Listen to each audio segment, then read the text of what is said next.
विजेडी शासन अवसान नवीन देले मुख्यमंत्री पदरु इस्तीफा 2000 मसीहा मार्च 5 तारिख रे आरंभ होइथिला ओडिशा रे विजेडी शासन। शपथ नहीं मुख्यमंत्री भावे श्रीजुक्त नवीन पट्टनायक दीर्घ 24 वर्षर अखंड शासन करथिला विजेडी ओडिशा रे, किंतु हठात 2024 जून 4 रे बदली गला गणित। जनादेश है विजेडी विरोधी और आज अर्थात 2024 जून 5 तारिख रे मुख्यमंत्री पदरु नवीन देले इस्तीफा। देश में दीर्घ 24 वर्ष मुख्यमंत्री होई नूतन अध्याय सृष्टि करथिले नवीन और तांको टीम।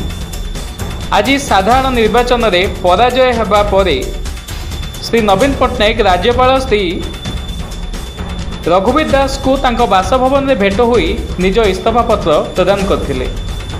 तेबे आजिर सबुठु बड़ गुरुत्वपूर्ण कथाटी हैला नवीन सह छाई परी रहुतबा 5T अध्यक्ष बीके पांडियान आज तांको सह नथिबा देखिबा को मिलथिला। तेबे ओडिशा रे दीर्घ 24 वर्ष शासन करुथबा बीजेडी दलर आज विराम लागिछि। Bureau report TR24 news.